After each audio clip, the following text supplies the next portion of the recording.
YS Sharmila చేస్తున్న పని ఏ మాత్రం నచ్చని జగన్ రెడ్డి సొంత చెల్లెలు అయినా కూడా ఆమెపై సోషల్ మీడియాలో దుష్ప్రచారం మొదలు పెట్టారు. సొంత చెల్లెలైనా సరే ఆమెపై వ్యక్తిగత విమర్శలకు కూడా జగన్ తెరతీయడంతో ఆయన మనస్తత్వం ఏమై ఉంటుందా అని నెటిజన్లు పలు రకాలుగా ఆలోచిస్తున్నారు. వైఎస్ షర్మిల తెలంగాణలో తన సొంత పార్టీని కాంగ్రెస్ లో విలీనం చేసి ఢిల్లీ వెళ్లి కాంగ్రెస్ పార్టీలో చేరిపోయిన విషయం తెలిసిందే. షర్మిల కాంగ్రెస్ పార్టీలో చేరితే తన ఓటు బ్యాంక్ చీలిపోవడం ఖాయమని తేలడంతో మీ పిల్లలు ఇంటర్మీడియట్ మరియు ఎంసెట్ చదువుతూ సబ్జెక్ట్స్ లో కన్ఫ్యూజ్ అవుతున్నారా? కాన్ఫిడెన్స్ లెవెల్ తక్కువగా ఉందా? రిపీటెడ్ మిస్టేక్స్ చేస్తున్నారా? అయితే మీకోసమే ఉంది Rise app. 1 lakh question bank, performance analysis, online classes by experts, ఇంకా మరెన్నో ఫీచర్స్ తో మీ ముందుకొచ్చింది Rise the perfect guide. Description లో ఉన్న లింకును ఉపయోగించి సబ్స్క్రైబ్ అవ్వండి.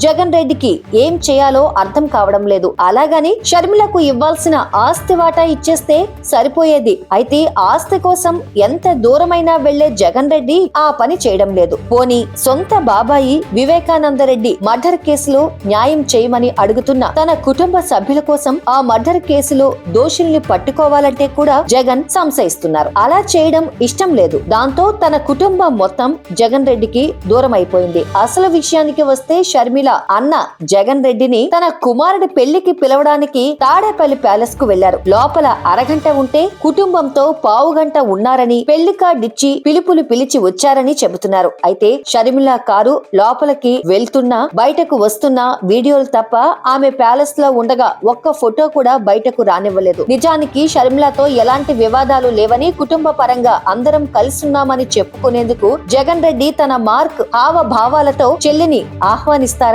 తలపై చేయి పెట్టి ఎప్పట్లాగే నవ్వుతారని అనుకున్నారు. ఆ వీడియోలు బయటకు వదిలి రెడ్డి గారి కుటుంబం అన్నట్లుగా ప్రచారం చేసుకుంటారని కూడా అనుకున్నారు. కానీ అలాంటి ప్రయత్నమే చేయలేదు. ఎలాంటి వీడియోలు, ఫోటోలు బయటకు రాలేదు. వైసీపీ సోషల్ మీడియా 4 ఏళ్ల కిందటి నాటి ఓ సెల్ఫీ ఫోటోను వైరల్ చేస్తూ అది ఇప్పటిదేనని ఎప్పట్లాగే నమ్మించే ప్రయత్నం చేసింది. కానీ సోషల్ మీడియా మాత్రం ఎగతాళి చేస్తోంది. జగన్ రెడ్డి తన చెల్లితో కనీసం ఆప్యాయంగా ఉంటానని నటించేందుకు కూడా ఆసక్తి చూపలేదని, ఫోటోలు బయటకు రాకపోవడం బట్టి తెలిసిందని అంచనా వేస్తున్నారు. పిలుపుల తర్వాత షర్మిల మాట్లాడిన మాటలతో సరిగ్గా జగన్ రిసీవ్ చేసుకోలేదని సామాన్య జనం అంచనా వేస్తున్నారు.